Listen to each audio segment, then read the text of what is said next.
नाज़रीन, माशरे में कुछ ऐसे जुल्म होते हैं जिन पर हम लोग जो है बड़ा प्यारा सा एक कपड़ा डालते हैं और उस जुल्म को छुपा देते हैं, उसको कोई और नाम दे देते हैं ताकि हमारे ज़मीर को, हमारी आँखों को, हमारे दिमाग को वो बुरा ना लगे।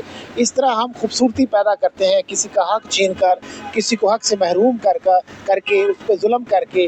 और ऐसा ही एक जुल्म जो है बहन और बेटी को उसकी जायदाद के मजहबी और कानूनी हक़ से महरूम करना है।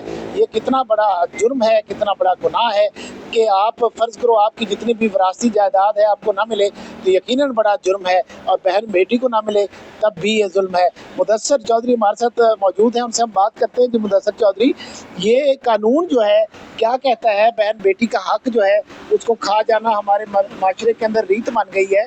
बड़ी खूबसूरती से कोई ना कोई नाम दे के उनसे जायदाद को ले लिया जाता है, साइन करा लिए जाते हैं, या फिर उनको डिस्करेज किया जाता है कि वो अपना हिस्सा मांगे ना। बाप हो, भाई हो, बहुत अच्छी लगती है उनको बहन बेटी जब वो अपना हक ना माने। जी जमाल साहब, मैं बात शुरू करने से एक बात बता दूँ, ये जो आप विरासत की बात करते हैं, ये मसला ज़मीन का नहीं, ये मसला ज़मीर का है। ये बात है जिंदा ज़मीर लोगों की, जिनके ज़मीर मर चुके होते हैं, उनको इस चीज़ से फ़र्क नहीं पड़ता। अच्छा, अब जो आप बात करते हैं विरासत के हिस्से की, इसमें कानूनी तौर पे, इस्लामिक तौर पे, हमारा जो माशरे तौर पे हर लिहाज से जो औरत है, ये जो औरत का हक है ना, इसको अल्लाह ताला की ज़ात ने खुद इसकी कुरान पाक के अंदर इसको बता दिया। ये सूरतुन निसा की आयत नंबर 7 में ये है कि जो जब वो उसकी तफसीर में है कि जब वो कोई छोड़ जाते हैं, हिस्सा छोड़ जाते हैं, जो रिश्तेदार होते हैं, माँ बाप छोड़ जाते हैं, तो उनको मतलब तकसीम करना होता है। आगे तकसीम का भी वहाँ पे पूरा तरीक़ाकार मौजूद है। अच्छा, जो ये तो है एक इस्लामिक पॉइंट ऑफ व्यू। दूसरी तरफ आ जाए कानूनी तौर के ऊपर भी, जो कोई धोखाधड़ी से, फ्रॉड से या चीटिंग के साथ अपने किसी बहन बेटी को विरासत से महरूम करता है, उसको 5 से 10 साल तक सज़ा हो सकती है और उसके अलावा 10 लाख रुपए तक जुर्माना भी हो सकता है। इसके लिए ये चूँकि केस बहुत ज़्यादा बढ़ते जा रहे थे, इसके लिए फिर वोमेन महोत्सव, वफाकी महोत्सव बना दिया गया, और मतलब औरत के लिए कि वो जहाँ पे विरासती हक़ से महरूम कर दिया जाता है, वहाँ पे वो एप्लीकेशन दे देती है। सिविल कोर्ट में आप जो है वो इसको सिविल कोर्ट में इसका दावा दायर कर सकते हैं। और उसके ऊपर सुप्रीम कोर्ट की जजमेंट भी रिसेंटली आई थी कि ये होता है जी, मतलब कि काफ़ी अरसे बाद जाके जब औरत डिमांड करने लगती है तो वो कहती है इसका तो टाइम बार हो गया। सुप्रीम कोर्ट ने कहा नहीं, जब आपको पता चलता है कि आपका विरासत में शरई तौर पे हक बनता है तो उस वक़्त आपको वो हक देना है। अच्छा, ये वो हक है, आप उसका हक दे के, बहन बेटी का हक दे के कोई एहसान नहीं कर रहे। ये आपको अल्लाह ताला की ज़ात ने हुक्म दिया था, आप उस हुक्म की तमील कर रहे हैं, ना तो आप कोई एहसान कर रहे हैं और ना आप कोई माशरती तौर पे कोई उनके ऊपर कोई जो है ना उनको कोई अकोमोडेट कर रहे हैं। ये अल्लाह ताला की ज़ात ने हुक्म दिया था, अल्लाह ताला की ज़ात ने उनकी डिस्ट्रीब्यूशन की हुई है जिस तरह की हुई है।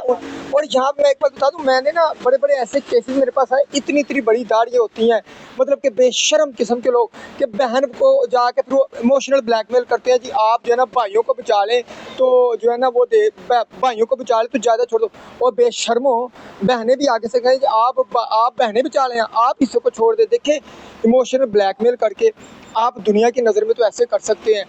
एक ज़िंदगी है, कितने 4000 आपके और मेरे दरमियान हफ्ते आने हैं, तो इतनी सी ज़िंदगी के लिए आप अपनी जो है ना वो दोज़ख, इसके मैं एक हदीस मुबारक का भी मफ़हूम बयान कर दूँ। अल्फाज की 19-20 हो सकती है कि जिसने जुल्म के साथ एक पालिश्त ज़मीन भी अपने नाम करवा ली या उसको ले लिया तो 7 ज़मीनों का तौक उसकी गल में पहना दिया जाएगा। ये एक मफ़हूम हदीस मुबारक का, इसमें 19-20 की हो सकता है।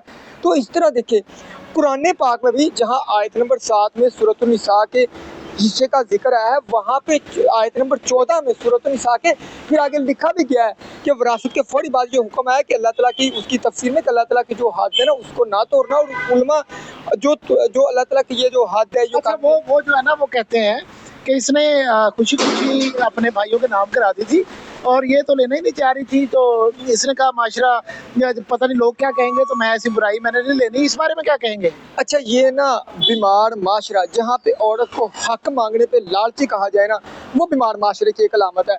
फिर ना मैं मतलब एक बगैरती की भी हद होती है वो कहते हैं जी हमने चूंकि इसको पढ़ाया था लिखाया था, ये मेरे सामने की बात है, पढ़ाया था लिखाया था, इसको उस्मान भी दे दिया।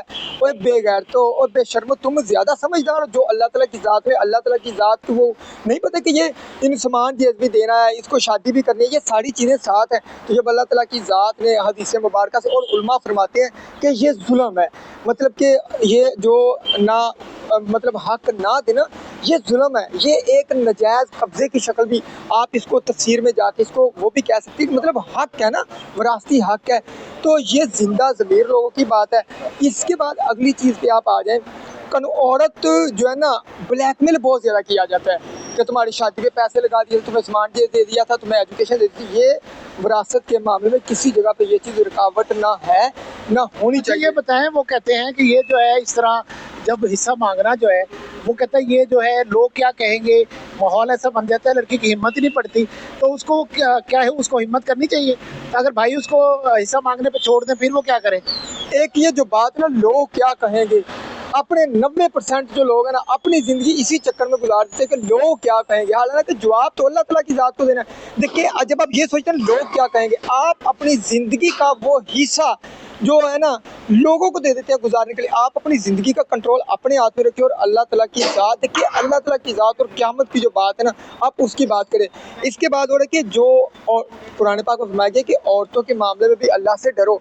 तुम अगर वो चीज़ें ले के इमोशनल ब्लैकमेल करके ले लोगे, देखिए रिज़्क जो है ना या जो पैसे जो चीज़ें हैं ये लिख दी गई हैं। मैं अपनी किस्मत से ज़्यादा खा के मार ही नहीं सकता, ना मैंने कम खा के मरना है। तो नजायज़ हक लेके तुमने अपने गुनाहगार भी कर लिया अपने आप को, और मतलब कि फिर क़यामत वाले दिन भी जवाबदेह होंगे।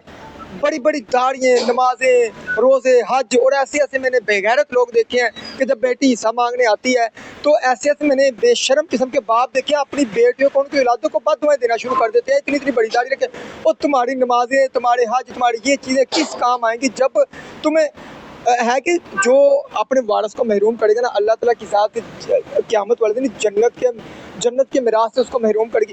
फिर जब तुमने ये जुल्म ही कर दिया तो तुम्हारे नमाजें, रोज़े, हज, ये देखिए हिसाब किताब तो क़यामत वाले दिन है। अब मैं तो सिर्फ बात कर रहा हूँ जो हमने कानूनी तौर पे, जो मजहबी तौर पे हमने देखी उसके हवाले से। तो ये मेरे ख्याल से जो ये बंदा कहता है बहनों को चाहिए, लड़की, औरत, बाप, बेटी, आप ना तो कोई एहसान कर रहे हैं, अल्लाह ताला की ज़ात ने हुक्म दिया है, कुरान पाक में आपका हिस्सा है, कानून ये कहता है। अच्छा आप ना ये बताएं कि अगर बहला फुसला के और वो हिस्सा नाम करा लिया है भाइयों ने, तो अब बहन जो है उसको कुछ दिन बाद ख्याल आया, कुछ सालों बाद, कि क्यों ना मैं अपना हिस्सा ले लूं, मगर हिस्सा तो वो उसके नाम करा चुकी है, वो क्या करे? नहीं, एक चीज़ है, देखिए ये आप कानून के भी जुर्म है, ये आप शरीयत के भी जुर्म है, और या माशरे के भी मुजरिम है। तीन चीज़ों के आप मुजरिम है अगर आपने हिस्सा। अच्छा जब ऐसी बात हो, औरत जब भी किसी भी वक्त कोर्ट में जाके ये दावा दायर कर सकती है कि मेरे साथ ब्लैकमेलिंग की गई थी, मेरे साथ चीटिंग की गई थी। और अच्छा जब ये कोई बाप या कोई कहे ना बड़ा कि मतलब कि आप भाइयों को हिस्सा छोड़, तो उसको ये चीज़ की शर्म आनी चाहिए कि वो भी तुम्हारी औलाद ये अगले घर ना चले जाए, अपनी किस्मत का खा के मरना है।